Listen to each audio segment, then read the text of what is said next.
the North End. This is the North End.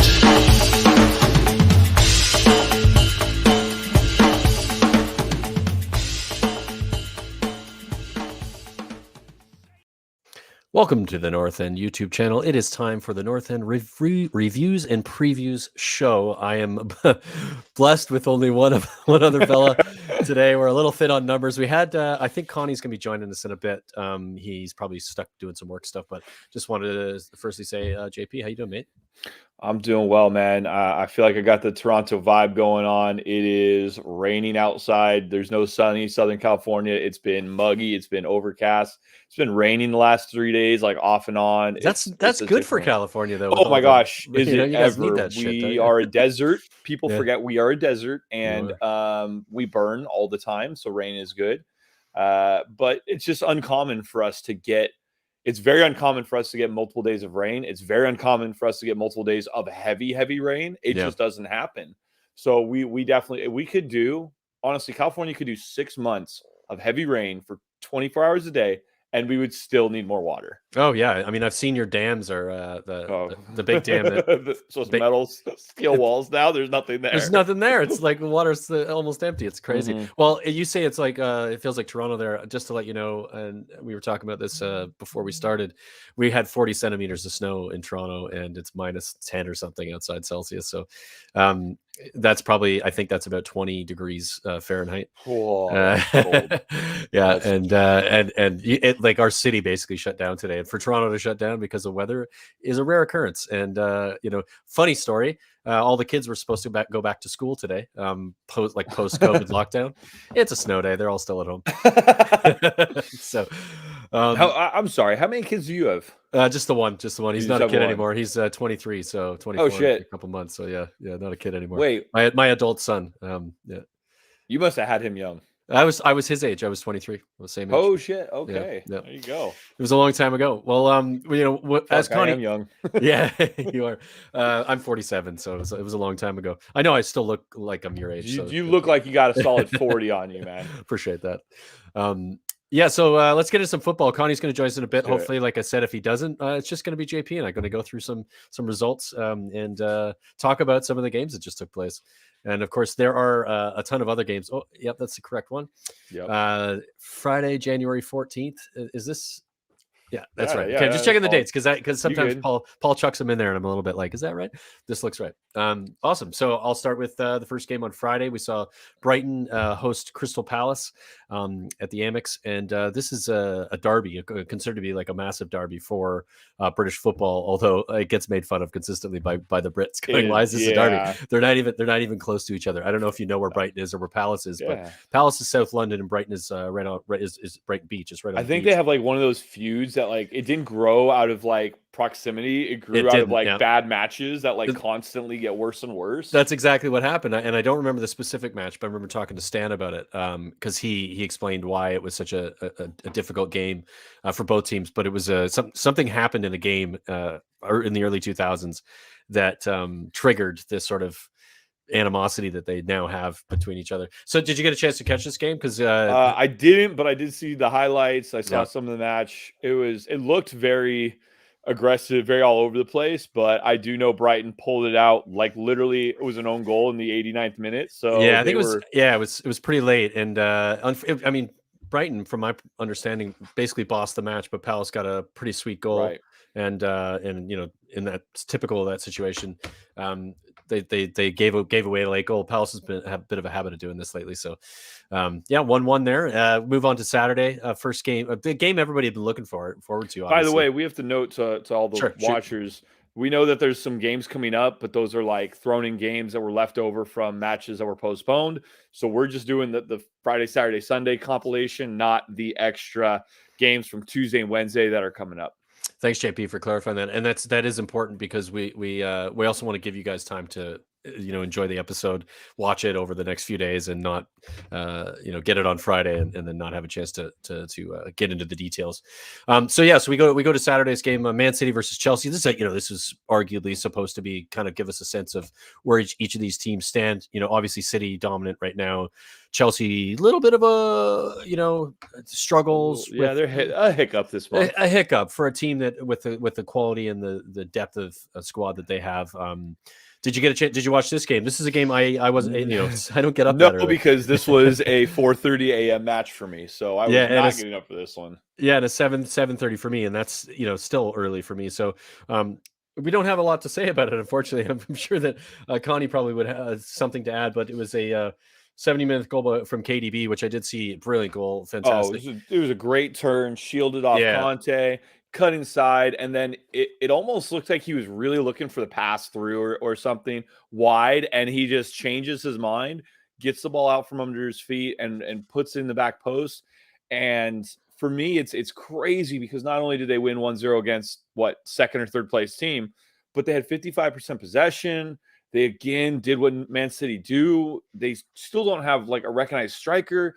I'm starting to feel like we are the Bundesliga. It is Bayern Munich, who is Man City, and that's it. Like, it's kind of feeling that way. Frustrating. It is frustrating. I fucking hate it, to be honest with you. I really. And this is what happens when you let too much money into a sport without any control over it. Much as I rib and kind of dig at North American sports, there's nothing wrong with a salary cap, and it works. It works, and it keeps the competition fair and honest. And we don't have that in the Premier League at the moment. And I don't mind teams, because they're better run. And they make more money and they are more popular because they win, than that team being able to spend more money. That makes sense because that's just a better run business that benefits the market. But this is a scenario where they are owned by a state, and of course we can get into the Newcastle situation. It's just different, it's a when their yearly salary is like 10 times what their stadium brings in. You really have to question what's going on in the background. Yeah, for sure. And both of these teams, Chelsea were the first team to do it. City followed suit with, new ownership. And of course, we know what's going on in Newcastle now. But without any control over the situation, this is what happens. You end up with a Bundesliga with a team. And of course, the irony of that is that the Bundesliga is one of the best run leagues of the world. when it comes to when it comes to ownership. And it does come down to, I think, just TV money and popularity. In that case, it's just a different animal. So it's not the same thing to compare. But so the dominant performance from City when it comes to the statistically speaking, only 56% possession, but 11 shots on goal, 6 on target. 56. That's not a lot. I mean, I feel like it translates a lot in a match. Like once you get about 4% higher than 50, fair. It shows in the game. I agree with that to some extent, but I do think that can be skewed somewhat depending on chances created in those types of situations, and that's what I'm going to get to. Shots on goal, 11 shots, 6 on target to Chelsea's 4 and 1 on target. I mean, that's a team. Yeah, that's the difference right there. Like just the amount of chances, the amount they're creating, and clearly obvious that City are at this level, and that's kind of what we're going to end up watching is essentially a race for fourth. Who's going to get fourth place? That's the most exciting one, and of course, who might get relegated. That's going to be a great one. Well, and speaking of that, because that rolls us into the next match, we got Newcastle versus Watford. Finishes a 1-1 draw. Newcastle, right? They're 1-0 up from a St. Maximum goal. Did you see that goal? Brilliant goal, fantastic finish. What a strike! Yeah, really good goal. Newcastle played pretty well in this game. It's not dramatically better, but can't get shutouts. It won't matter. 100%. Watford actually had less of the ball, but had more chances and more shots on goal.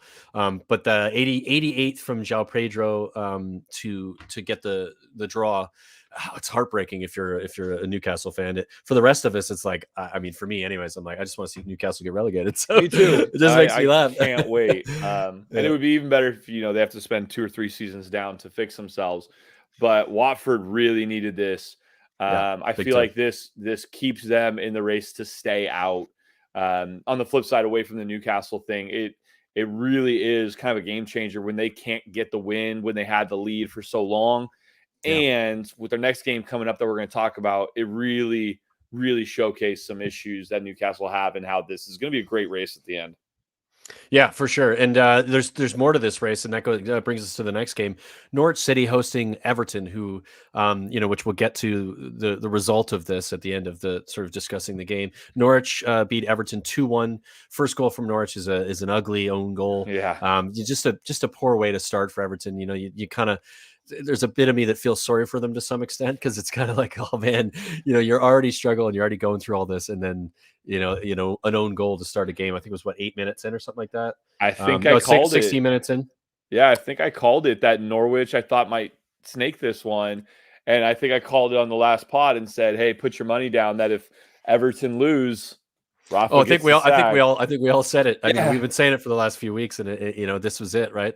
Everton mounted a bit of a comeback. Richarlison with a really beautiful goal with an overhead kick in the, I think it was the 60th But minute. didn't he not even start? No, he came off the bench. He's been unfit for ages, so he just got back to fitness, and this was his first game back. They have been ravaged by injuries, and you have to give him a little bit of leeway.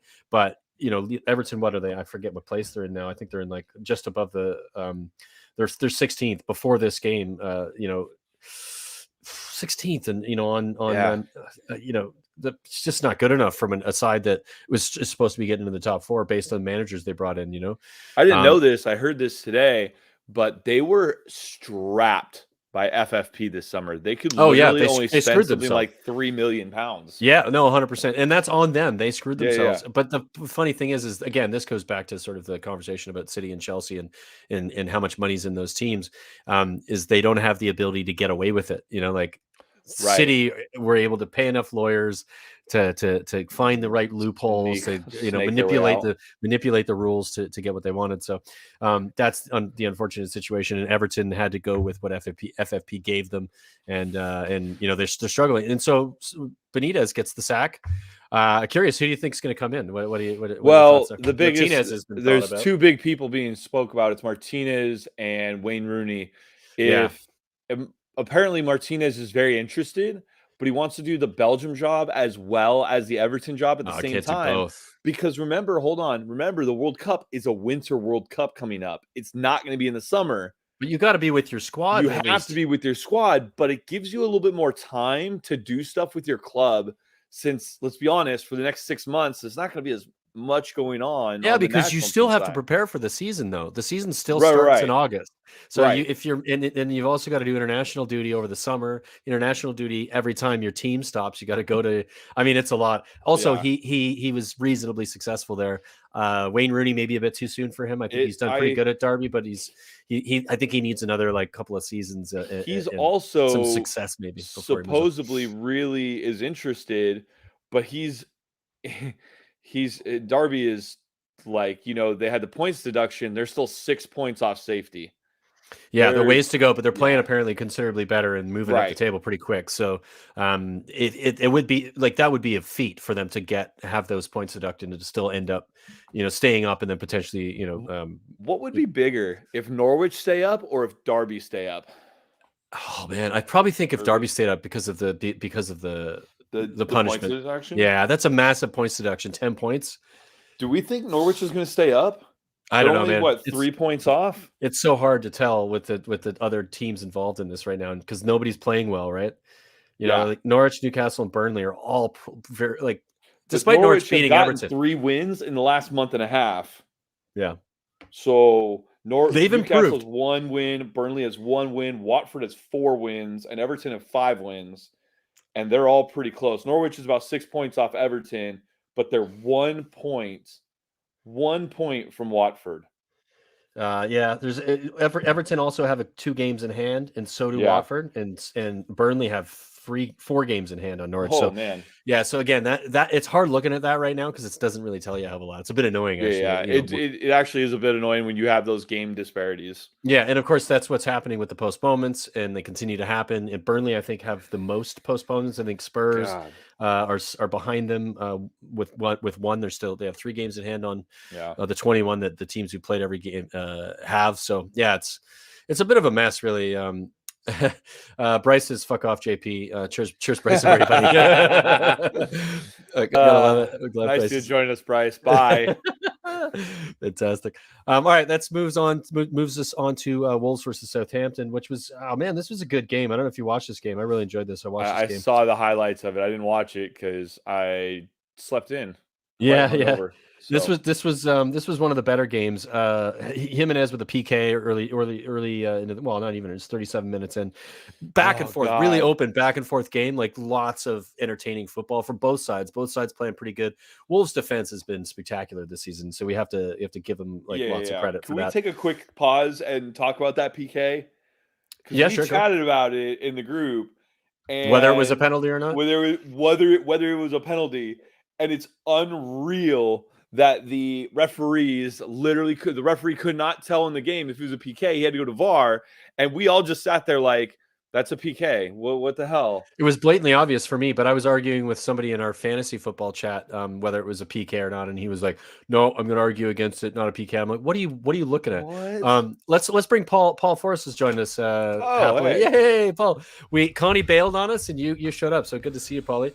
I saw he bailed, so I was like, I can't let the world just listen to you two clowns talk. How are we doing, you cowboy? Look at that neck shape. Look at it. It's like hipster doofus here with the beard, and the beanie, so Paul, just to give you a sense of where we are, we're now currently on the Wolves Southampton game. I don't know if you're perfect watching, timing, but we were talking about the penalty that was awarded to Jimenez. Well, was awarded to Wolves, and Jimenez took the 37th minute.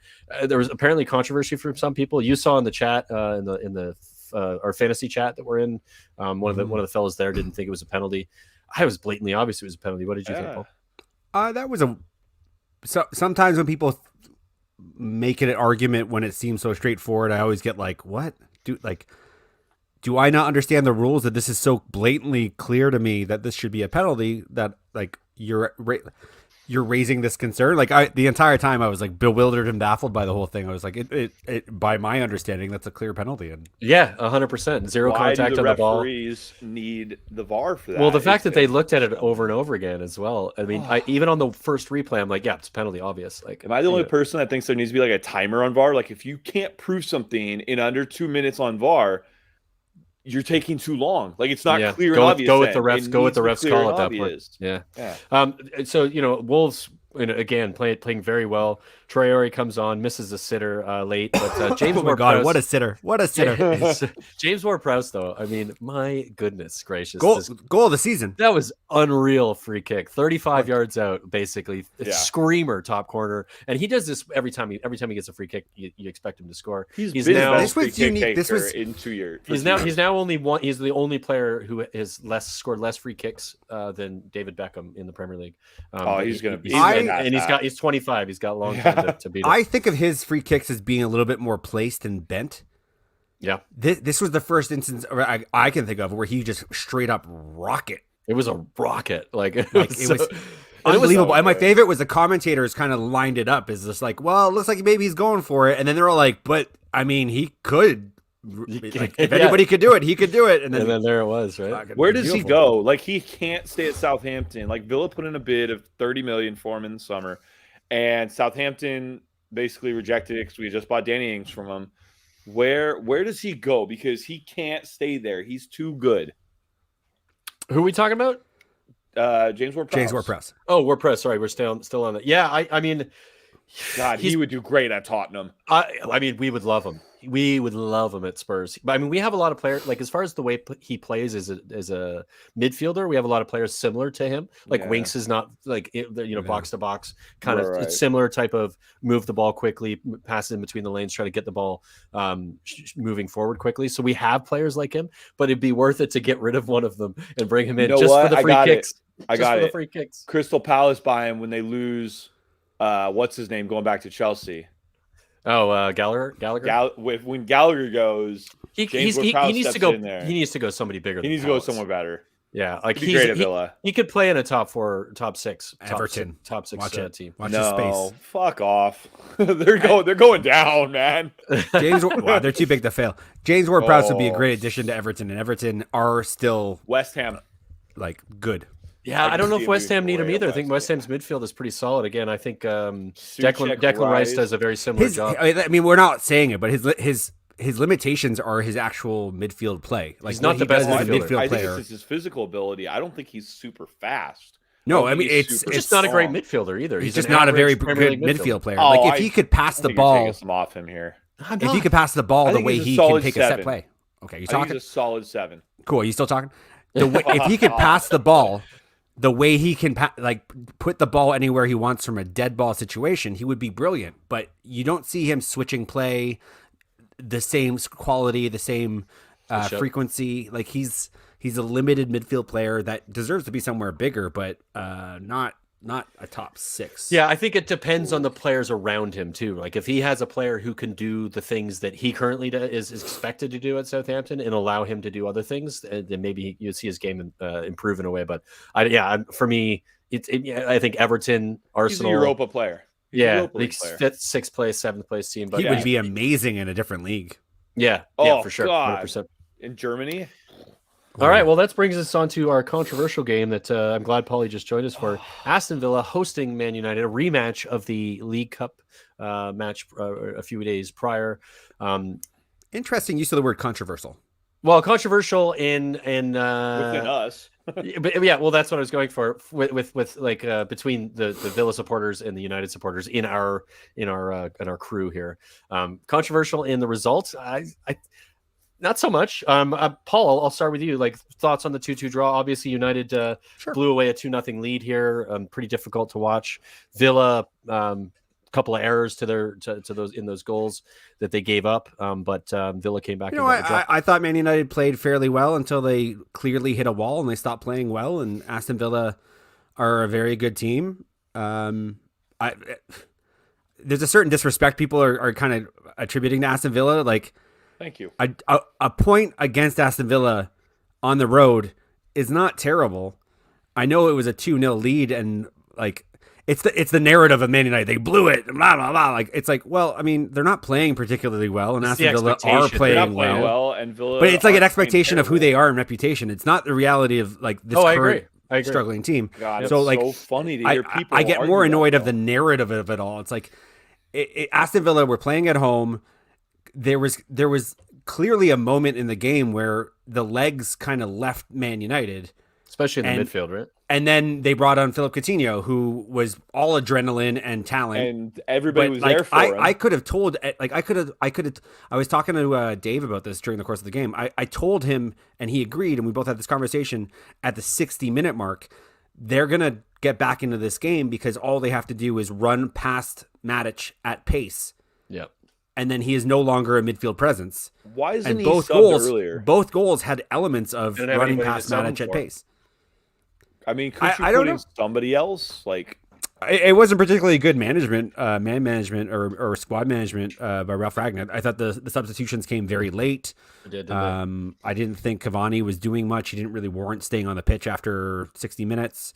I honestly don't know how anybody watched that game and doesn't notice that Matic is not moving side to side anymore. Like he was only moving to get into the back of somebody, and getting increasingly later in those challenges. Like it was just sloppy. I don't like picking on him, but like he clearly hit a wall, and then there was no protection whatsoever how old is he to now? the defense. And then you had like things like Victor Lindelof was going past Matic to go do the things that Matic should have been doing, and then was getting caught out of position as a result. Like it was predictable. Like you could see it coming. Yeah, for sure. But at the same time, I'm like, you know what? 2 points dropped is, yeah, you could say that, but I'm kind of looking at it being like, you know what? We didn't lose. Aston 10 Villa more played minutes and you might well. have lost. Positive from Paul. So we have Philip Coutinho comes on in the 68th minute, and talk about a player changing the game. And like you said, Paul, adrenaline and sort of just he's got quality. The guy's gonna do something. Gets a goal and an assist in his brief, 20 plus minute stint that he was on the pitch for. JP, what are your thoughts on Coutinho? How much does he change the way Villa play? Do you think this is he's going to be able to remain consistent doing this type of thing, or starting? Do you get the same out of him? What are your thoughts on his performance, and also coming back from 2-0 down and getting a point? I mean, there's a lot of things to unhash there, so I'll start with the Philip Coutinho. I thought for it being his first game, 25 minutes, he did freaking amazing. He didn't, and here's the crazy part is he didn't do much on the ball, but he allowed players to move off of him into different positions. And both goals for me were just really great worked goals from Villa. And it was really nice to see us like doing goals that kind of showed like a second level of soccer intellect or IQ, if you will. And the first one he is key in because he plays a wall pass with Chukwuemeka, who's like an 18-year-old getting in, and he gets through, and then he kind of touches the ball, and it looks like, I think it's Matic or it's Lindelof who pokes it away from him. It lands to Ramsey, who's there in the right spot and finishes. But he allowed the team to believe that they could come out of this with something, because we had been kind of playing well at that point, still at 2-0 down. And I would say in the 1-0 loss earlier in the week, we played really well again against United, even though we lost. And this was like a continuation of that game. I feel like I would agree with that. Game. I would agree with that. I thought the goals were, like you just said, I think the goals were really well worked. I don't think I know Connie was pissed off thinking it was defensive error, and there is defensive error to some extent, possibly when it comes to positioning. But I also think that the one-touch football and the build-up in those goals was really nice football. And I don't think any solid defense, even if it's a solid defense that is one of the better ones in the league, is going to be able to defend against that. It was really good football, and they deserve a bit of credit for it. I'm not saying I'm with Connie, though. I honestly, again, not to pick on might be anybody, unhappy but that with one it. ball past Matic where his feet were the definition of flat and concreted to the ground, where he didn't even one step quickly to the left or the right could take away a passing lane, but he didn't move. Yeah. Somebody younger, or even if he was earlier in the game, somebody that's why you guys need Declan does Rice, something right? like that's. I think what Connie means by poor defending. I mean, you say it's a continuation of the game where you lost 1-0 to Man United. I would argue that eventually the game became like that, but for the first half hour of that game, I honestly thought United could have scored 2 or 3 goals. Like, I don't know about 2 or 3. I didn't think there was much. I honestly, first half hour of the game, I didn't think there was much fight for Aston Villa. And no, I didn't. I would agree with that, guys. I think I think Man United were definitely the better side for the first half hour. And I think that first goal was a bit of a deflator too. Like, I think we always play like the this. nature of We the first played goal. like this against you guys earlier in the week. The first 20 minutes, 30 minutes, it's almost like Villa come out scared against United, and then we collect ourselves and go again. Well, you guys scored in the first, I want to say 5 minutes. It was 8 minutes. Of the last, 8 minutes in the last game. It was super quick. And then this one was like, what a fluke by Martinez for that first goal. Yeah. That was so bad. Ugly goalkeeping. Goalkeeping. But then he makes a great save just after it. I'm just so pissed at Villa. We constantly come out slow against United. I would love to see the last 20 games and see how many times we conceded a goal in the first 20 minutes. Well, fantastic result for the rest of us who are trying to challenge for top 4. So thanks for that.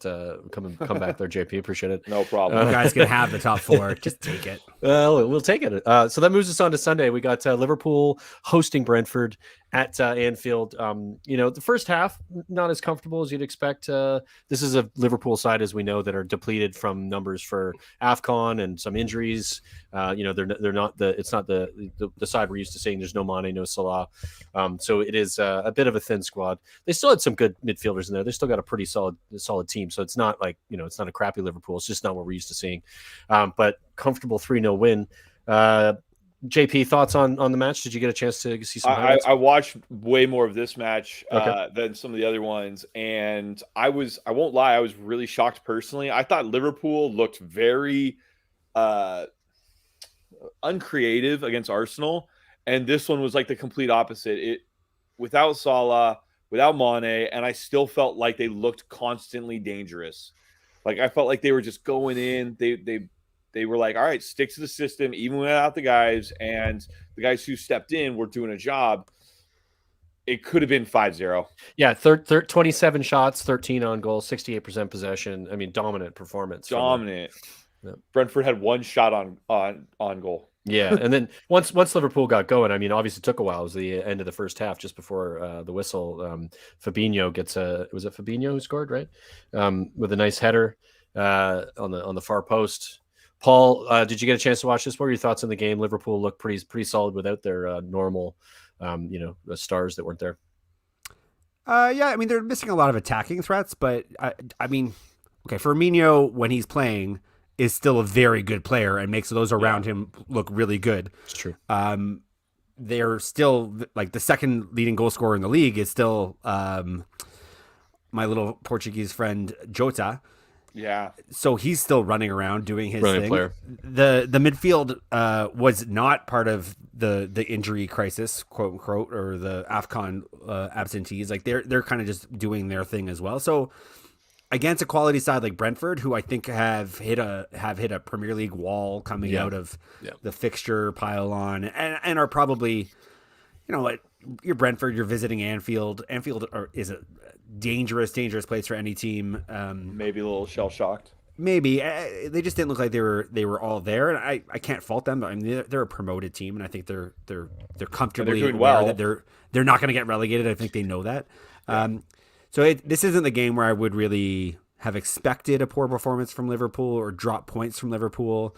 It's really more about, what are they going to do against the Arsenals of the world? What are they going to do against the Evertons if they have a dark? Like it still has to be an upper tier.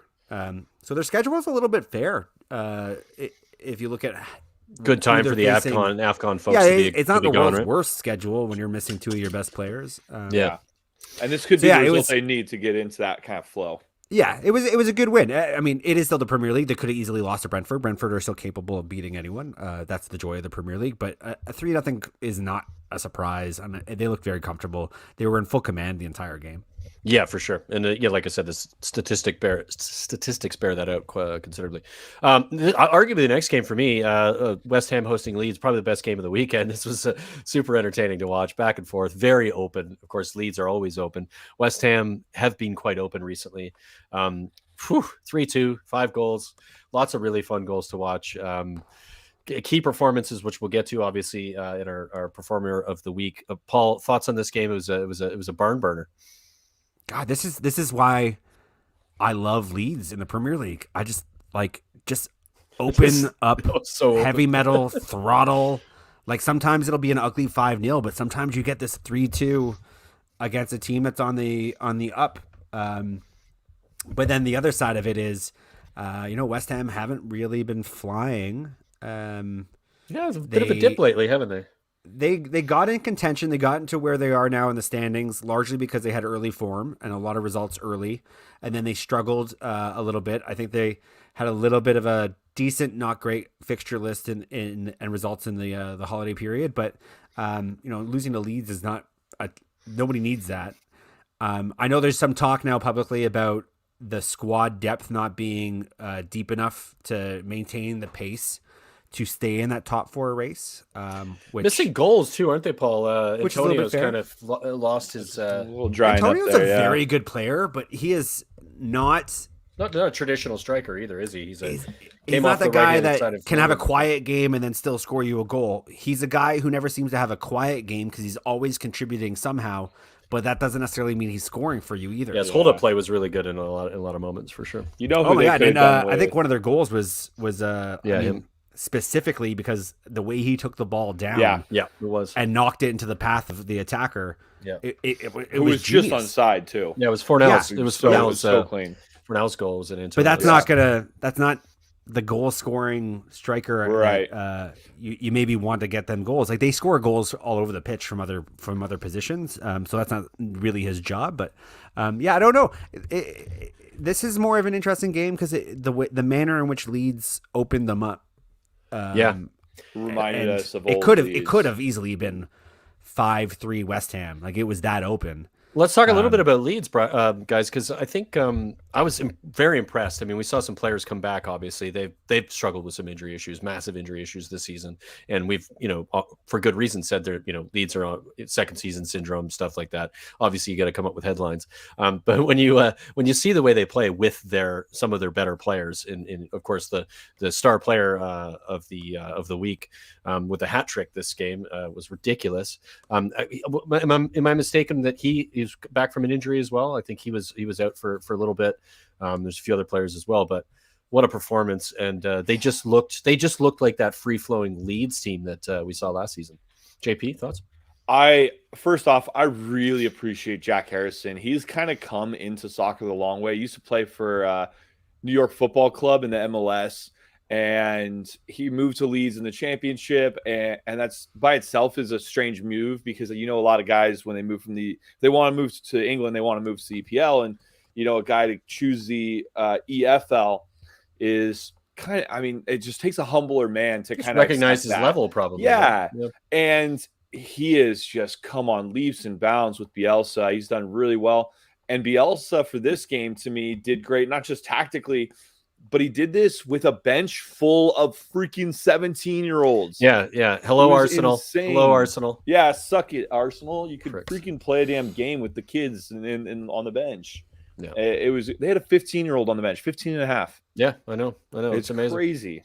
Three goals, 4 shots, 2 tackles, 70% passing rating, which is pretty poor, but whose scored rating of 9.3 was really high and deserves player. Yeah. The thoughts, Paul, on Jack Harrison's performance and Leeds in general? They look really 3 good. goals from a guy who's playing as a winger that game is pretty insane. Who's normally nice not. goals too, right? They weren't like they were well taken. Yeah. But for his goals were, he just happened to be the guy who benefited the most as the byproduct of how open they allowed the game to be. Yeah. When they play this open, and literally like there are chasms of passing lanes for both teams. Mm-hmm. They just open it all up, and they rely on guys like Rafinha to make the right pass, and then they just zip around constantly. Like Dan James played striker, I think, this game, and he like did. really, when we say striker, he's just there to like harry and ferry and just chase the ball down and make life difficult for everybody playing the ball out of the back. I hate him. I hate him because he's so frustrating because he's so much energy, he's so much work and like dedication to the cause. Yeah. And I feel like in the moment where he gets in front of a goalie, sometimes he just like his brain literally stops working and he just fluffs it right at him. Oh yeah. And you're like, bro, like you did everything so well. And then he comes up with moments of brilliance and you're like, fuck, dude, why can't you just I'm going to say this controversial statement of sorts. Dan James has no quality football brain to be a good finisher, but his work ethic and the energy he brings to the pitch, I will say it now, I don't think Ole Gunnar Solskjaer is unemployed if he was still at Man United. He was like the easy fix. If the energy level was low on the field, you throw Dan James out. If you want to make a statement about how we should be playing, the energy required, you started Dan James. He wouldn't score, but like he was the one guy that like did all the things you need to have if you're going to try to play high tempo and apply energy. And Ole needed that. And I think that's illustrative of more my club's issue. But when you have a guy like that playing for Leeds and suits their system, wanted totally. Like they overpaid for him. Yeah. Like he is, I can see why they wanted him so much, and maybe one day he'll add finishing to his game. But still pretty young, right? Like 21, 22, 22, like 23, I think. Is he? But that's still very young, fast as lightning, and he's still fast. But like to say, go back to Leeds. I mean, they still haven't had Bamford pretty much the entire season. He's a guy who could score 15 goals for them easily. That means he's been playing the entire season without really a striker. So for all the kind of disappointment we've had throughout the season when we talk about Leeds, they're doing okay. Like they're getting through a bad period with like a lot of injuries that a lot of teams are going to struggle with. Right? Yeah, and if they can get healthy, they should move up the table a little bit. 3 or 4 wins will get them out of the relegation zone, and that's enough for them. And also, during all of this, if they can get 15 and 17-year-olds time on the field, that's just going to serve them for seasons to come. I mean, we've said this before, but they have to recruit in the summer. If they don't recruit in the summer, I think Bielsa needs to be looked at again to be on the chop. Yeah, because you just can't do this for the 3rd season straight of a team that's so I call it leg heavy, where you're just working the whole time. Your legs will tire, and those players will get older too, and you have to recycle them quickly, right? They're going to lose. They're going to lose players as well. Yeah, they're going to lose Rafinha. Yeah, so they have to recycle it with younger players and keep the energy up. Calvin Phillips, but I think they'll be. I'll call it now. Unfortunately, they are going to lose some pretty critical players that what they're going to be left with, even if they go to market, will not be good enough to maintain in the Premier League playing this style. Yeah, I can see that. It's that classic, the sun that burns the brightest burns the shortest. Like it's going to be magnificent, but it will not be a long stay in the Premier League. So we had one other game that was supposed to be played. Just a quick chat on the postponement of the Arsenal Spurs game. Incredibly frustrating. I did a little blurb on it, so check it out on our channel in regards to what the ridiculousness of this postponement was. One COVID case and some injuries and some players that went away on AFCON, like every other team who everybody knew about it. And they're loaning out guys. Shameful for the Premier League to allow this to happen. I mean, Arsenal, they asked for it.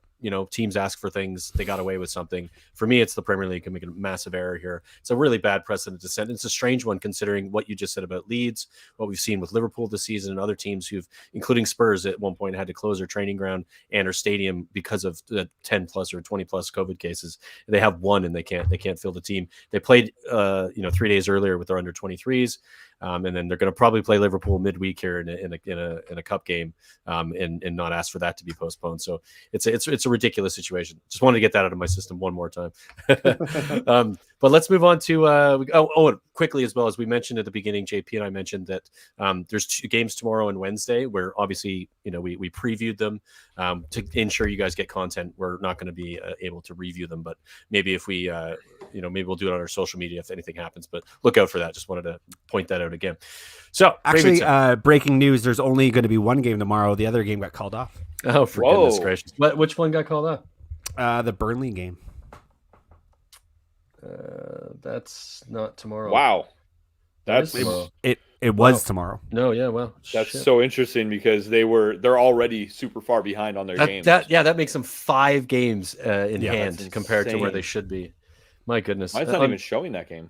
Yeah, unreal. That probably because it's been anyway. So it's Brighton, Chelsea tomorrow to make one of the makeup games, and then Spurs play Leicester on Wednesday. Again, look, we previewed those in Brentford, Man U as well. But we'll get into our social media and we'll talk about those. We'll do some reaction stuff and maybe 5 things we learned or just a quick recap of what happened. But that moves us on to previews. Paul, do you want to roll on with these? Watford, bottom of the table, almost hosting Norwich, bottom of the table. But maybe this could be a big game. This is going to be a huge game. This is why the Premier League and any league that has a relegation race is so it's so exciting, because this could be any other league. You're like, 2 garbage teams. This is like, no, 2 garbage teams that desperately need a win, and will go for it. And I love that Norwich are coming off a win. I can't guess. I've said it a few times. Watford are better than they've been playing. They drew against Newcastle. I'm sure they would have been much happier to have to won that game, but to come back down a goal and the nature in which they drew that game is significant for momentum. So I love this game for a Friday night here in Canada, and I am looking forward to it. I'll be honest. I think it'll be a fun game. See goals. Yeah, I think it'll be a lot of goals. I don't think it'll be in Norwich. To be fair, unfortunately they can't score for the life of them, but play pretty good football despite that. If they had again, it's similar to Brighton, but far worse when it comes to results. They don't look bad when you watch them play. That Everton game, they controlled the game. It's just they got nothing in the final third and no creativity and nobody to finish anything they create. So Norwich in the middle of the park are very good. Very good. Yeah, I agree. But like Pookie cannot score you goals anymore, and you got nobody else. Yeah, it's and you don't want to play Cantwell, who is maybe your only other guy who could maybe score goals. So you're just kind of stuck. You guys want to hear something crazy? Yeah, no. Of course. If Norwich. Yeah, no doubt you did. Norwich win. They jump Watford and will be out of the bottom 3 for the first time since the first week. That's incredible. So this is a 6-point game sort of thing, as they say, right? Yeah. To one team will be in the relegation or the other, one will, one won't. Very exciting. That'll be fun. It's like Paul said, with an asterisk beside the game count for how many games. Everything is an asterisk at the moment. Right? It's ridiculous because Norwich have played more games than Watford will have played. Right. Listen, nobody is more disappointed that Rafa Benitez will not be at Everton, more so than Luca Digne, who's going to revisit his old club and not have the opportunity to rub a great performance in the face of Rafa Benitez. Oh, God. So now he has to kind of. He must have been looking forward to that. He was. Oh my God, yeah, because he would have been able to celebrate, and all the fans would have been like, "Yeah, we get you're celebrating because of him." I actually thought if Luca Digne had a goal or something, he would do the old run up to the manager Oh, celebration. Yeah, it would have been nice. He looks good. I mean, he looked great. He looked great. Great. Yeah, He's a good player, man. Wonderful There's pickup. never, Really good. Yep. there's got a never shot been- on him as well, man. He can score from. Man, I thought that was going to end up being a goal Yeah, me too. against De Gea. There's never but been I an issue think- with him, man. He's yeah. always, Good player. other than Rafa and How to say his name? Do we know who's filling in at Everton until they make? No, I don't think they've announced who's going to be bench No. boss for the remainder. I can see when. Oh my goodness, I can't. I want to say his name is Ferguson. Yeah, Yeah, They have Ferguson. used him before as an interim manager, and he's they a have nut to job. bring somebody in before the end of the season, though. They have to bring in somebody to finish the season, right? Like, Well, that's Yeah, what but they're at a stated. point right now where I think the interim manager is like how Carrick was an interim manager. It's going to be like the do you 1 think to 2 the games interim it for the takes. rest of the season, though, or do you think they try to bring in a permanent before They'll try and bring in a permanent. They said they Yeah. would. I mean, they have to, don't they? Because I Yeah. mean, they're It's in a too many relegation games, fight, if and they don't. they're down there. Yeah, I mean, they're going to try, but we'll see. And that's honestly, they could do worse than Wayne Rooney. I mean, Okay. we were talking about that earlier when we talked about the last week's result before you got here. Just sort of who would they bring in? Of course, Martinez is on the list, and Wayne Rooney. Those are the two top potential candidates. But I think it's a bit too early for Rooney. I feel like it's a bit like a Lampard situation. I think he needs another season or maybe two to really solidify himself. But he is doing a good job there, considering a 10-point deduction that they received, and they're nearly out of the relegation zone. So I think it's almost like the PR manager. Like they're not going to be out of the hole they're dug themselves in for another couple of seasons. Like they're not going to be. But they might not get relegated again, which is huge to come out like a 10-point deduction to come out of that and still not get relegated. No, I'm sorry. I'm talking about Everton. Oh, sorry. Yeah. I thought we were talking about. What I'm saying is he could be a PR appointment to I get Everton, I get which is that Lampard, Ole, if they do the job, they do the job. That's great. But in the meantime, the fans don't necessarily turn on that appointment because they're loved. They'd be behind him a little bit. He's a player's manager, so he can help change the dressing room. He'll be respected by everybody in that room because he's done it. And he comes across like a fucking idiot. And I know that. But he is tactically smart has football always brain, been one of the smarter United players the entire time he played. Van Gaal would praise him, and Van Gaal doesn't ever think any player is smart or tactically like intelligent. So he's got a lot of like these kind of check marks that suggest that one day he'll be a good manager, and then he's been managing a very difficult situation, which is what Everton would be, but also much better situation than where he is now. So I don't know. My We'll gut, see what happens there. Watch. my gut says he might be in with a shout for that position, but also my gut says Aston Villa should comfortably win this game. Yeah, definitely. And I think McGinn is back for this game. So McGinn will be back. check that out. I still think Philip Coutinho will come off the bench. I think, and it said Lucas Dean, according to an interview he did. No, it's Lucas Dean. It's Lucas Dean. Yeah. No, I'm the one who actually found that video. I've found other videos. He seems to know his name is difficult, so he says it to an English interview differently. Oh well, what the fuck, Lukey? Like Luca not Digne is tell it- probably how you're supposed to say it. like he That's knows. what I'm It saying. seems like he knows that saying Luca will confuse people, so he's cool with just being called Lucas because it's spelled Lucas in English. Is it Yeah, Luca? yeah. I thought it was Luca. It is like that's the one thing where like That you was don't really Luca change the Digne, pronunciation of like it's not Powell, it's Paul. It's always Paul. But if Yeah. I were to be in Spain, I'd be like, Paul. okay, well you can call me Powell if you want. Like that's fine. Yeah. Call him whatever hope you that- want. I hope Villa can get a win here.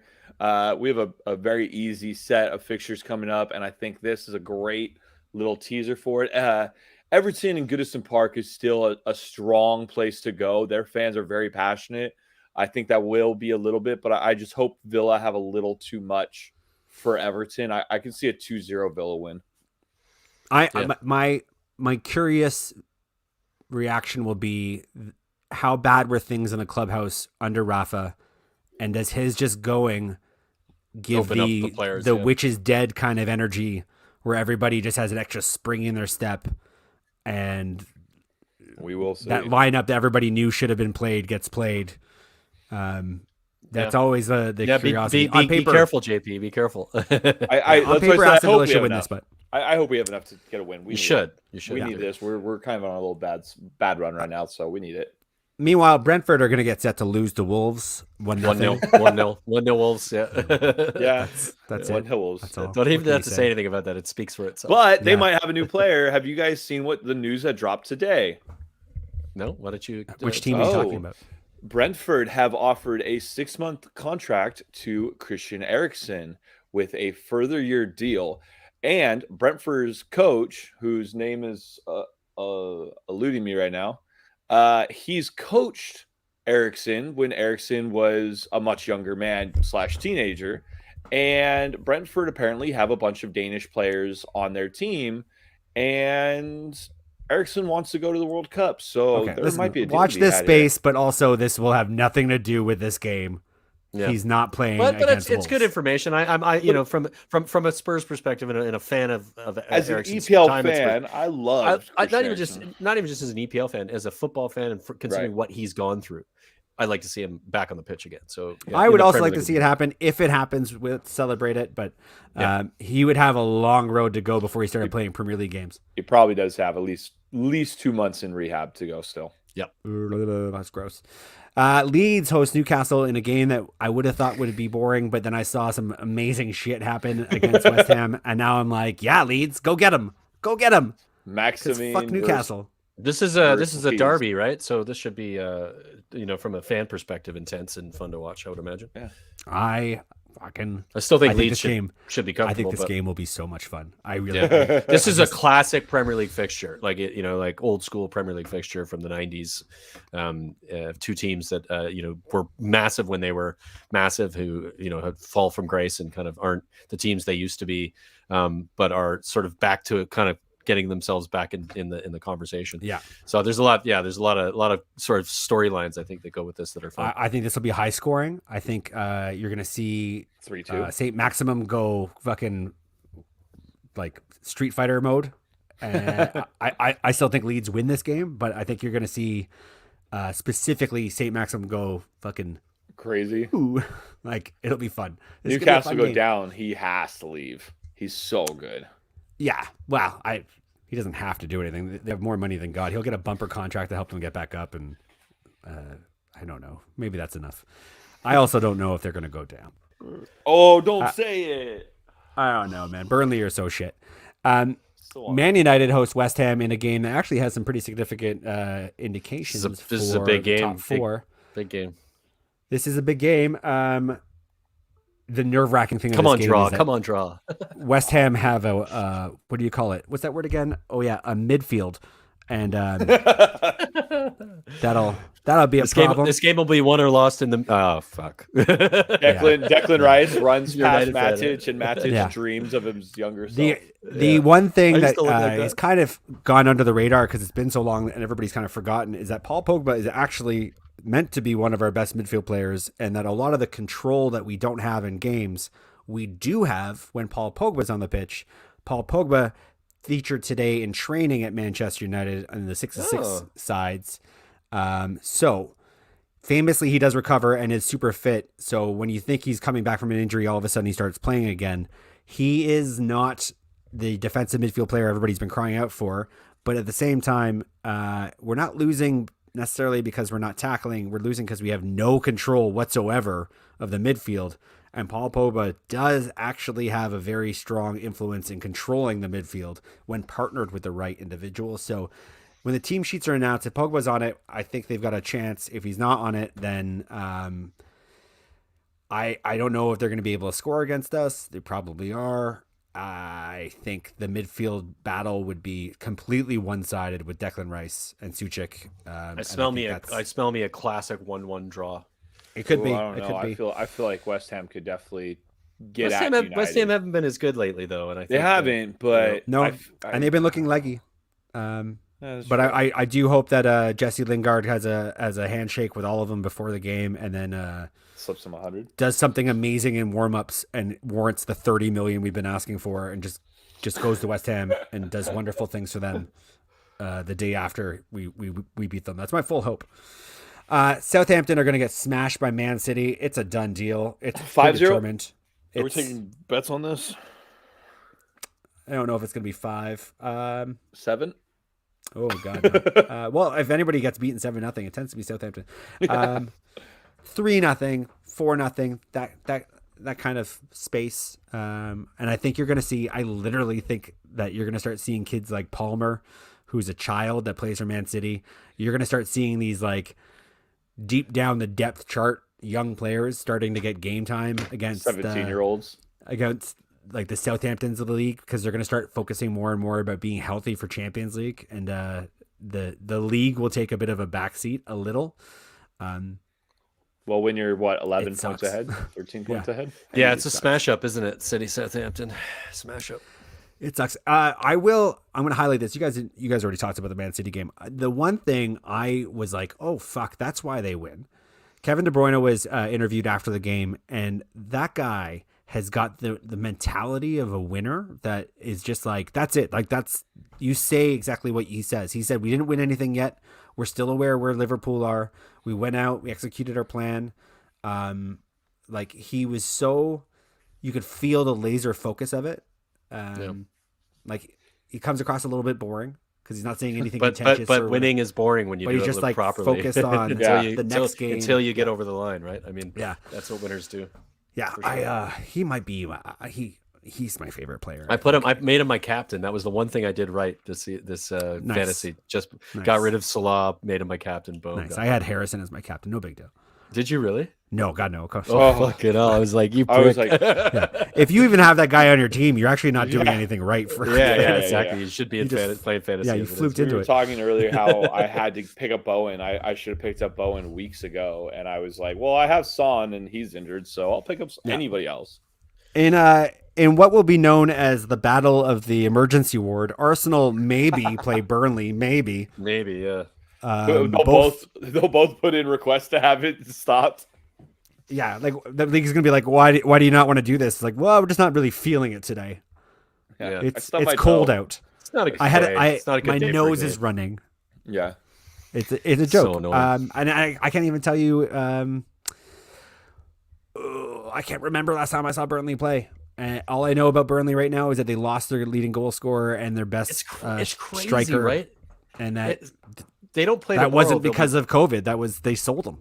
They didn't sell him like actively. He had a release clause. They didn't choose to sell him, but they sold him. Yeah. He got sold. Like my point is, they're fucked completely. Finally, Burnley are going to get knocked out of the Premier League. It's been so long. Can you imagine being a Burnley fan that actually loved Chris Wood and then have him? Oh God! Like he chose to do this. He must have known. Like it's not all on him, but the level of betrayal if they go down because he goes off, and if he helps Newcastle knock them down and they say to escape, that's how you burn a legacy with a club. I think it's hard to even predict this game with Arsenal Burnley. I mean, neither of them have played very much football lately. I think Arsenal danced their way around this. No problem. Yeah, I don't know if their players are just better. I mean, I understand Arsenal are going to win. I'm not suggesting that as well, but it's neither team has played a lot of football, and when you're not playing a lot, your form isn't necessarily carried on from a previous match. Arsenal had a really, really poor game in the FA Cup, and they got knocked out to a pretty crappy team, and they played played a pretty strong squad. So they're not ticking on all boxes at the moment. So I don't expect it to be as easy as everybody thinks it's going to be. Although Burnley, like Paul said, I can't remember last time. If they lose to Burnley, I will chug 2 beers on the next pod. Hey, you heard it here. Right, and by the way, we're going to evaluate on your chugging style because you talked a lot of shit about David Convery's. Well, we all lady talk shit chugs. on David Convery, so I can show it. That's how he chugs. Let me get a Crystal Palace host for the inevitable smashdown, even if they're shorthanded. Liverpool. That's an aggressive talk there. You know what it is? I don't like Stan. Stan talks too much unwarranted shit about my club, unprompted. He just comes out and says shit like Man United are a graveyard. Like, cool, Stan. Thanks for that. Your team sucks. I hope they lose.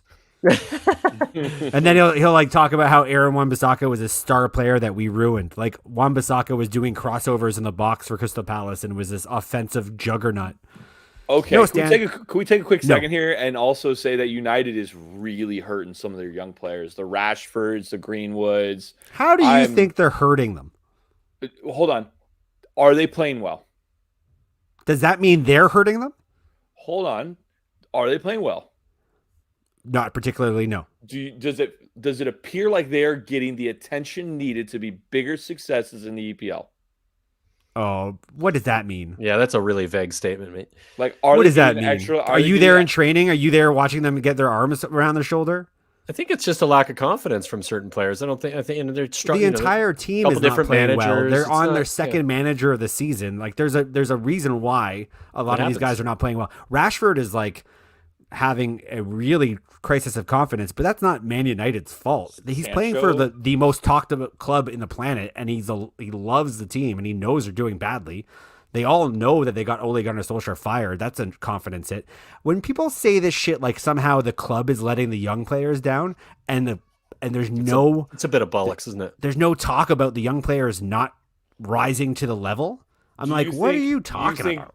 Here's the problem with me is I feel like Sancho was bought. He was the right player to buy. He has all the attributes needed to be successful, and yet he gets benched for what? I can't even say the JP. kid's So name. this is an easy one. So he played for Manchester City. They didn't think he was good enough. They sold him because they wanted to keep him. That's not quite right, Brian. Yeah, they wanted. He left. They wanted to keep him. He left. Yeah. Okay, but they arguably didn't offer him a good enough contract or could guarantee playing time. So he chose to leave. They never can. They let him go. He did well in the German league at Dortmund. Of course, he did incredibly well there because it's not a very good league.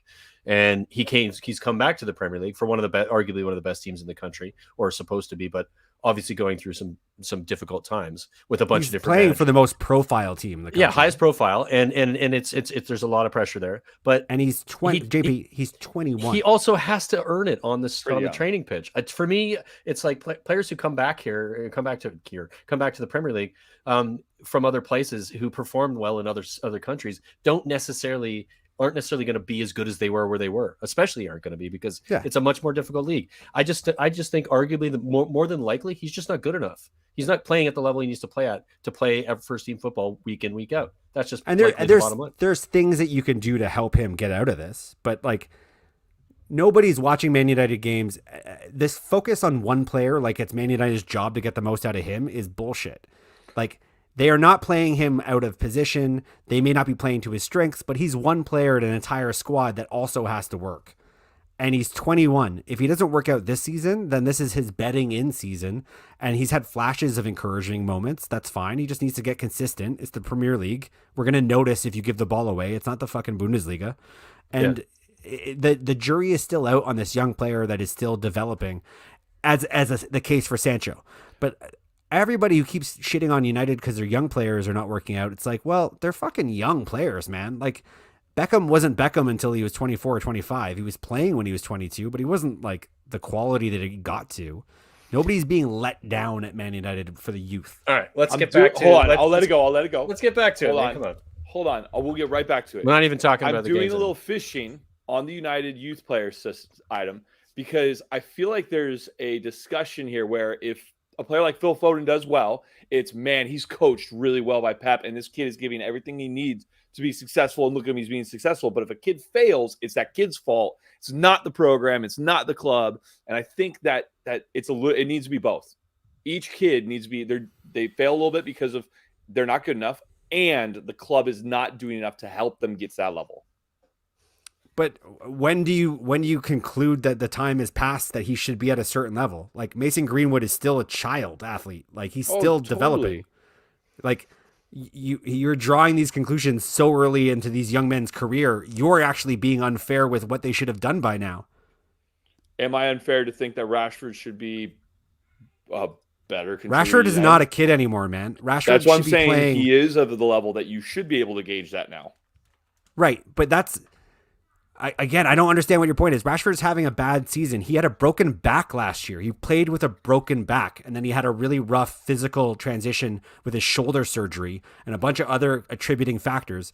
And you're going to sit here and say, well, it's Man United letting him down. Like, come on, man. Like, he can have a bounce back game next game. He can have a bounce back season next season. Like, you're just drawing all these, like, all right, guys, let's move on. Too early. We're in the preview section. I think my last point on this: Man United Academy produces the most Premier League players of any academy in the Premier League. So He's not wrong. Palace I know. Liverpool was where we were at. Liverpool's going to spank Palace, right? they are. They really are. Probably. Oh, God. It's going to be comfortable. I feel like Crystal Palace are not as bad as we're putting them on to be. I feel like they still have something in them, and I honestly think Crystal Palace have stuff in attack. And when you get Against on Liverpool, Liverpool, when you get on Liverpool, they can be got at. They do kind of can get flustered if you constantly run at them, and if you have a kid like Gallagher who's just tearing it up. I don't think this is as straightforward as just a Liverpool win. I don't know. I can see a 1-1. No way. No way. Liverpool are going to spank Palace, man. 1-1. Yeah, that's crazy. But I don't think Crystal Palace can deal with the width of Robinson and Trent Alexander-Arnold. I just think they're going to get spanked. They're just not going to be able to. They can't play with them, and they're not that good at just sitting back and defending and catching them on the counter. They're shorthanded. They did a little bit of that earlier in the season. Yeah, but if they can get the counterattacks going, they don't have the players right now, though. Eze isn't fit, and no, Zaha, he's back. He's coming back. He's coming back. He's getting time. He's getting game time. he came on as a sub in the last game. That's the first time he's played in months.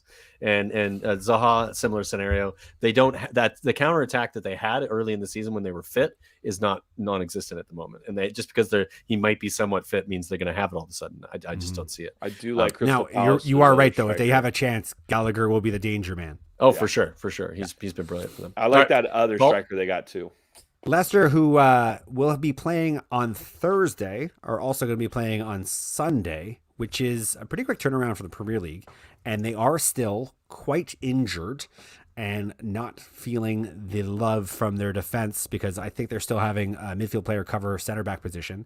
Are hosting Brighton, who, whatever. Brighton might. I think collectively we can all agree our favorite neutral team is Brighton, in that you kind of want them to do something. This has got a good game. I think I think this should be a good match. Two capable teams. I feel like it's two teams that are underperforming because of missing players. I think Leicester continue to go where Maddison takes them. I think he's still their star man, the most important contributor to where they end up. It is a question mark to see how they cope without Vardy. We haven't seen that yet because of all the postponements. We will see that on Thursday, I suppose. But this should be an interesting game. We'll see how Brighton do as well. Brighton will be hosting Chelsea tomorrow, so we'll see what the result of that game looks like and if that has an impact on the way they set up and play. They will still be without Basuma, who's still in African Cup of Nations. And that is hurting them big time. And that does seem to hurt them quite a bit. Lallana is not a like-for-like substitution in that midfield at all. They weren't terrible their last game without Basuma, but you can feel the lack of quality. Basuma, who is one of my 3 favorite players who are non-Man United players in the league this year. I love him. I think he's great. I would like to buy him one day as soon as his sexual assault case is wrapped up and he's proven completely innocent. That's a thing. And then the next game, which is a little bit of a big one, tiny little bit of a big one. I don't know if these guys have played recently against each other, but I think they maybe have. Whoa. Chelsea hosts Spurs. Chelsea have probably every right to feel pretty comfortable having beaten them in both legs of the Carabao Cup, but are also going to be potentially a little bit leggy because they had a lot of games played leading up to this, whereas Spurs also a lot of games leading up to this. We play tomorrow. We play Wednesday against Leicester. Probably a little leggy too, and short staff because Sonny won't be available for this. No, one. Sonny, he's injured. It does look like Romero's back. We'll find out on Wednesday sort of what our injury situation actually is. You know what? We haven't really talked about him, but he is one of my disappointments of the season because I thought he was so good at Atalanta. Romero. Yeah, he's just been injured. I mean, he hasn't really. It's just how the season worked out. It's not a him being a not good enough thing or anything like that. It's just been I was looking forward to see what he could do in the Premier League, and we just haven't seen it because of injuries. But yeah, when he's played, he's been brilliant, but he hasn't been able to play enough injury wise, and the shit that happened with the COVID controversy when he went to Argentina and all that crap. It's been annoying. This is all what it's going to come down to. What happens on Wednesday versus Leicester, and how fit are we on Sunday when we play Chelsea? It's hard for me even to think about the Chelsea game. I do recognize that we won, I think, once there in 30 years, so I don't expect to get a win. I think it'd be unrealistic. I would love to see Spurs' first team play Chelsea because the 2 games in the League Cup were 2 teams that were, not our best first 11. But I mean, Chelsea's best first 11 on paper is better than ours, and they have a better bench, so it should be comfortable for them. But again, I want to see what we do against Leicester on Wednesday and see who's fit and what type of football we're going to play, because I do think you guys even could play get a draw. Your best 11? Like, I know Sonny's not available, and he's one of your best 11, so he'll be out. But there's others, right? Minus Sonny, I think, would be the only one we couldn't play on Sunday. From an injury perspective, from a COVID perspective, I believe that Dyer will be fit again, and he'll be healthy, because he's one of the other players that was out with that. Reguilon as well should be fit and ready to go by Sunday. But again, like I said, I'll know more of this on Wednesday, because there hasn't been a lot of info that's come out, and it's like what's going on with these specific situations. They are day by day, so we'll know more by Wednesday, and then let's I'll check in with our man in the field, BD. Yeah.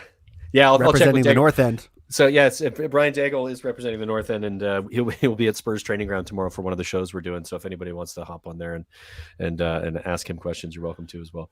But nobody knows what's going on at Spurs at the moment. We haven't done any business. It's 18 days into the transfer market, and we have done fuck all once again. So, and I'm sure you know that Conte, he wins, but he also spends quite a bit. He doesn't spend. That's actually completely wrong. This is so funny that people do this every time. He doesn't spend. He didn't spend at Juventus. He didn't spend at Inter. What he does is he assesses his squad, and he picks one or two players that he's required for his squad to play the way he wants them to. Now, those are often expensive players, but he doesn't go into a team and demand a war chest of 200 million, 300 million to spend. He just has not done that ever in any of his tenures in any team. Didn't do it at Chelsea, didn't do it at Inter, didn't do it at Juventus. He took some time to spend the money he spent, and that was spent wisely. He spent 187 million at Chelsea. Yeah, okay. So is that a lot, JP? Though? Yeah, I feel like that's a shitload. Is it? But honestly, at Chelsea, I mean, let's probably say 2-3 players. That's probably 5 top players. I don't know. I don't think doubt so. it. I don't think so. Not at Chelsea. Look at the players he bought that they bought, and of course, when you have an open book like that, when you're at Chelsea, you can spend whatever you want. I mean, that is true, and that isn't going to be the case at Spurs, and he knows that. He's come out in the media and said it. He's not going to spend. We're going to spend money in the summer. If we don't spend money in the summer, then I would agree. Then I'd be terrified. I mean, I feel like in the summer you guys can on average spend 50 to 85 million. We usually spend around 100. Yeah, but we also sell a bunch. Which is what you need to spend to be a top 6. I mean, like 100 million is not a lot. Our net of money spend was like 15 million, which is fuck all. Because I've brought up a few of the kids that he has, a few players that he's bought over the years, and my statement was that he spends, right? Do we disagree that was my statement? Well, every manager comes in and asks for players, but, so yes. But Daniel Levy is notorious for being a big spender, and not being a big spender. Not being a spender. He doesn't spend anything. Fuck all. Right. So Conte's bought Lukaku for 80 million, Murata for 72 million, Hakimi for 50 million, Bakayoko for 44 million, Batshuayi for 42 million. Those are like standard transfers, though, man. Those are like the first two. I was like, those are expensive, but I don't know that you can even like qualify the Inter Milan spending as being him. Like Inter Milan brought him in and bought all those guys. That was them, and they needed to buy those players because they were garbage. And then they went and won the title. Yeah, so and what he does, and necessary spending. Yeah, what he's known for is developing players. He makes players better, and you can see that at Spurs already. What he's done with what we would have said, get him out of our club, he's made them play football again. And it's what he always does. He says, I assess the club, I figure out who I've got and what I need, and then I ask for what I need. Whether he gets what he needs at Spurs is the question, but that I don't think is going to happen in January. That is kind of what I'm trying to take a look at. But that's a summer question. January is not a window. He's already said like few teams get what they want in January. It's like just not common. So that's my bigger thing. Is not like, hey, he's a bad manager or he spends too much. It was with the amount that Spurs normally spend.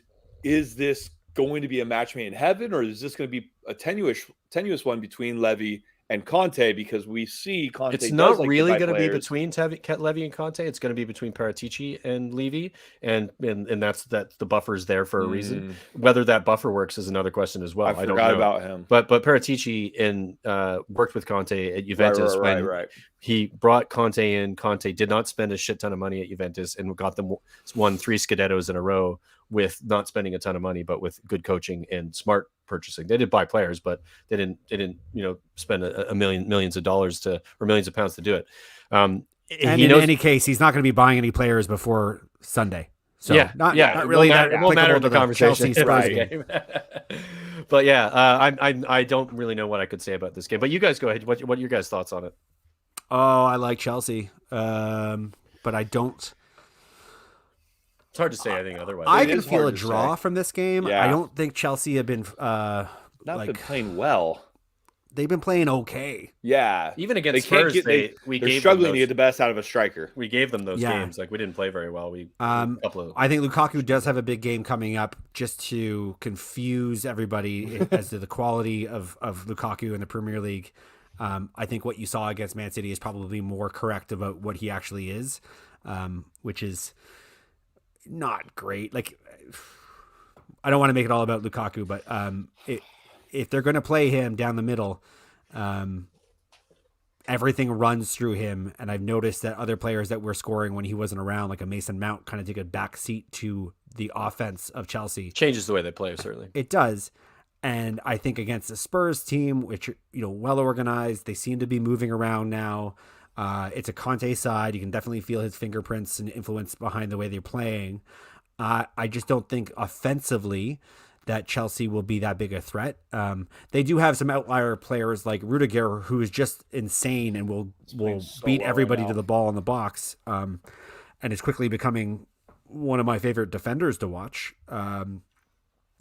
But I don't know. My gut says that Spurs probably have enough learning, having played them recently, to balance things out and to create a tight, low chance game. It really depends on who plays. Yeah, I feel Paul. I think if Romero and Dyer play, we have a chance of getting points. If it's Tanganga, Sanchez, and Davies, we're fucked. It's like, the difference between levels of those two defenders. And Romero has experience when he was at Atalanta, one of the only players to hold Lukaku on, I think, 3 occasions in one season to 0 shots on target, playing against him in Serie A. So again, that does depend if he plays or not. If he's fit and he plays, then Lukaku is less chance of doing what he normally would do. I really do like him, man. Like, I'm excited that he's back, because as much as I like to follow teams, I'm a Man United fan, obviously. I do like to become a fan of individual players and tune in to support them and watch to see what they're doing. And he's a guy that I used to watch at Atalanta because he's a good player, very good. I just thought he was a great player, and the way he's our best defender, and he's barely played for us since he's been, but he's still our best defender, and it's quite obvious. Yeah, I was gonna say, I think, and I can never say his name. I can't say any name, so it doesn't matter. Højbjerg, if he has a really good game, this could be a very fun kind of stalemate type match where it's very, I call it chess-like, where you have to move in advance, you plan yourself out, you defend well. If Højbjerg has a very good game, I think Spurs have a chance to nick a point here. He's been not very good the last little while. He played too much football. He looks tired. He's played more for us than any other player in the last 2 seasons, and that's just statistically, he didn't miss a single match up until, as a Spurs player, up until like a few weeks back when he missed a game because of an injury. First time in like 56 games he played for Spurs. So that's the amount of football he's played. So you can see it in his game. He's a little bit slower. His passing's a little bit off and doesn't look as good. What we're missing is a creative midfielder, though, and without that, I struggle to see where our goals are going to go against a good one on the Chelsea market defense as well. Christensen's on the market. Yeah, I'd take him in a second. I'd take him in a second for sure. Over some of the players we have. I think actually Conte mentioned that as well. Said he maybe in previous conversations that he would take him at Spurs, but we'll see. Anyway, that's our game week for preview. This is a real quick tactical question, I guess. Shoot. Their wingback situation is pretty not great. It was the same situation when you guys played them earlier. And it's where we should be playing against them, but we didn't. Yeah, you weren't able to take advantage of the last 2. I know that wasn't your best lineup, but this feels like that still holds true. If you're going to attack I this agree, team, 100%. the weak points would be allowing Reguilon to get involved at the pitch, Yeah. putting pressure on their kind of B squad. Royale struggled a little bit with his crossing, but he is getting himself in a position to create. It's just his crossing isn't very good. So working on that in training, so hopefully he can get better at it. He's still young and still learning his craft, but he is getting up the pitch.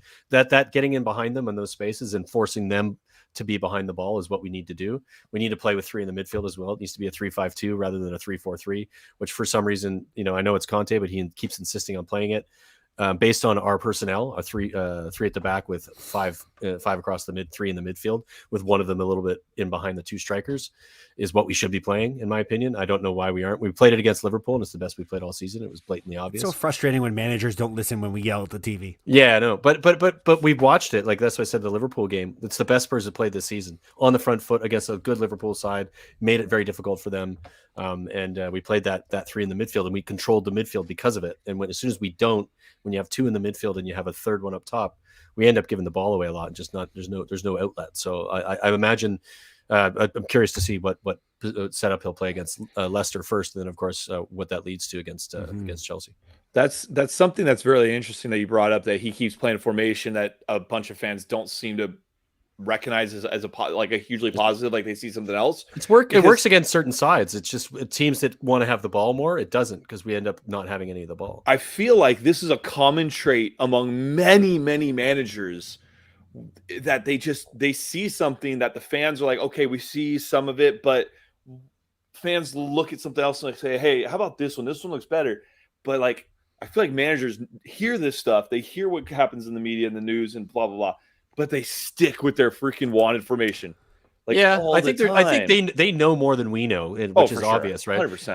I think the thing that he's trying to do, especially with sticking to a 3-4-3, is that he wants more creativity. If you look at the beginning of the season under Nuno, we had the 17th, 18th, 19th ranked chances created, shots on goal. We were the worst, like other than relegation sides in the league, for a team that's striving to be a top four. That's just not good enough. So from my perspective, I think what Conte thought was, well, I'm going to come in and start at least creating again. And so having three up top gives that more of that opportunity. And we have gone from being like worst to, I think, fifth or sixth in those same categories since Conte's been with us. So I think it's worked. It's just also when to play, when to switch it up, and when that's where it's been a bit like, it should be three in the midfield in this game. But again, Conte knows better than I do, so I'm not going to. I'm always reminded of Jurgen Klopp's early days at Liverpool, when a lot of Liverpool fans were like, "Why are we playing this high tempo? They're tiring out. Why are we playing this high line? We're getting caught out.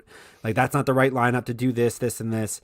But what he was slowly doing was building a team that knew exactly how to play. They weren't executing it because they didn't have the entire pieces. Yeah, but by the time they did get those final pieces, it's like, boom, we've been playing this entire time the way that we're always going to be playing with all the pieces together. Yeah, so there is this certain like, I could be changing up to week, but I'm not building anything. They need to play the way I want them to play, possibly at the consequence of individual results. But when we actually get it all working and firing, that's when you're going to see why we've been doing this.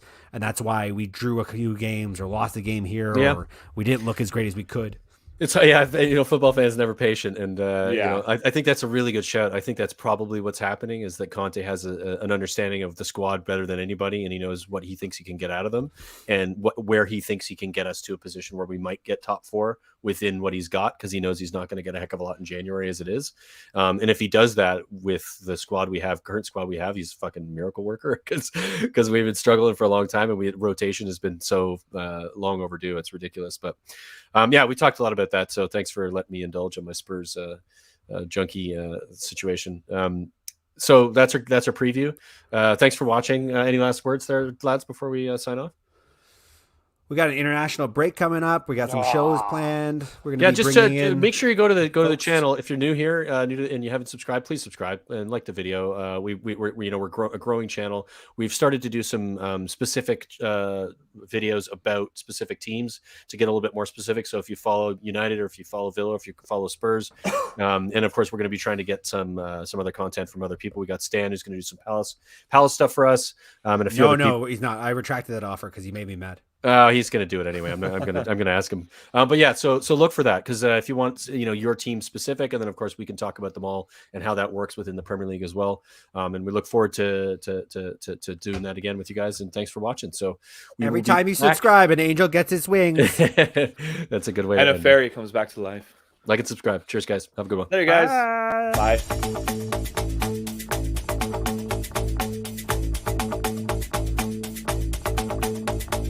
This is the North End. This is the North End.